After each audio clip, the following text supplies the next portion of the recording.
Αυτό που με προβλημάτιζε ιδιαίτερα ήταν οι αφηγήσεις των εδώ κατοίκων σχετικά με την τοποθεσία αυτή και με το προσκύνημα αυτό. Ότι δηλαδή γινόντουσαν πολλά θαύματα, ακόμη όχι μόνο σε ανθρώπους, αλλά και σε ζώα. Ναι, θυμούμαι και εγώ εκείνα τα χρόνια ήμουν μικρός. Τότε καλλιεργούσαμε τα κτήματα με τα ζώα. Και όταν μας αρρωσταίναν τα ζώα, τα φέραμε 3 γύρες στην εκκλησία αυτή που ήταν ρήπιο τότε βέβαια και γινόντουσαν καλά. Ακόμη και παιδιά τα φέρανε νεκρά που τα άρρωστα, τα φέρανε 3 γύρες από την εκκλησία και γινόντουσαν καλά. Είχαμε διαρωτηθεί κατά πόσον αξίζει τον κόπο να συντηρηθεί αυτός ο ναός ή να χτιστεί ένας νεότερος και κατά την κρίση μας καλύτερος ναός. Με μια ματιά που είχε ρίξει τότε ο κύριος Μαμαλούκος, το ερευνητικό του μάτι είχε διαπιστώσει ότι κάτι ύποπτο υπάρχει, εντός εισαγωγικών βέβαια το ύποπτο, ως προς την αξία του μνημείου από αρχαιολογικής απόψεως.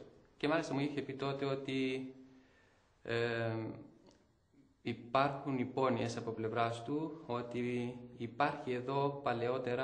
υπήρχε παλαιότερα Βυζαντινός ναός. Ήταν χαρακτηριστικό ότι ο ναός είχε 3 κόγχες, 3 ημικυκλικές κόγχες στο ιερό, που είναι πολύ σπάνιο για ναούς μεταγενέστερους.